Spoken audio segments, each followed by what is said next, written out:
Jim and Kate Lane from Lane Technology Solutions in Little Noah.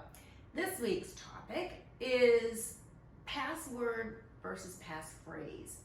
Password, we're stopping that word. We're not going to say that word anymore. We're going to use passphrase. Get people used to having longer passwords. And why, honey?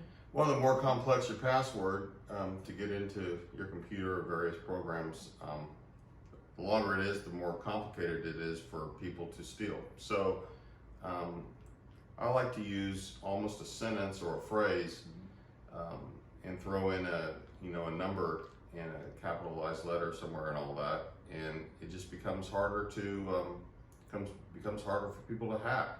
Many passwords, passphrases also want symbols, so you can get kind of creative with symbols like question marks or periods or so forth. So yeah, if you can use a phrase, you're better off.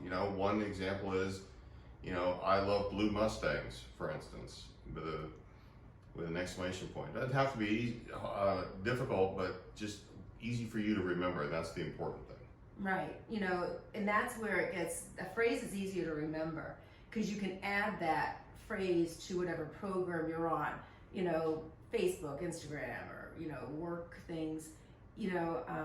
I like blue Mustangs, QuickBooks, and something like that. So it's easier to remember for you all. So it's important to have longer passphrases than to have single words. It's much harder for the bad guys to infiltrate you and to get your passwords. More about that this week. Passphrases is the new word, and there'll be more all week. If you have any questions, let us know. Have a great week.